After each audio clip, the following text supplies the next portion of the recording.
manchmal sitzt sie beim Tisch und der Radio spielt der Musik.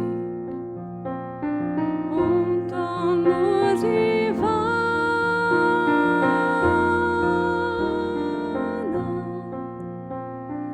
Manchmal lese ich in ein Büchel mitten in einer Geschichte einen Satz. Und dann muss ich warnen.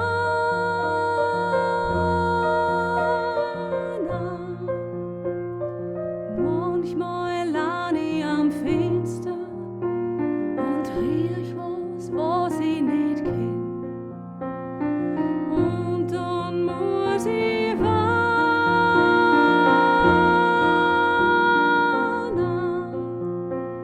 Und manchmal greift mich einer an und ich spür was, von dem ich nicht weiß, was das ist. Und dann muss ich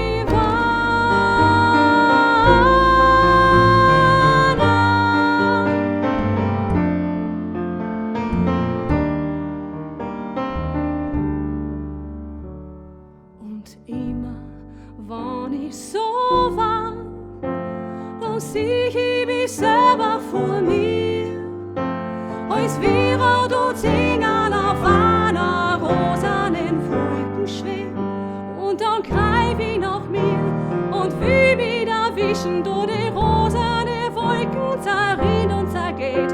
Und das Singerkind schießt auf in den Himmel, als wäre Raketen mit am Feuerschlaf.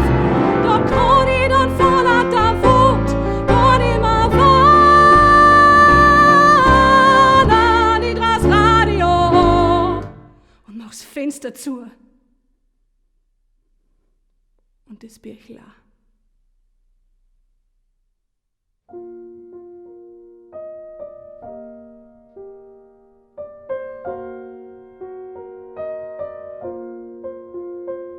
Und wenn mich einer angreifen will, dann duck ich mich und renn davon.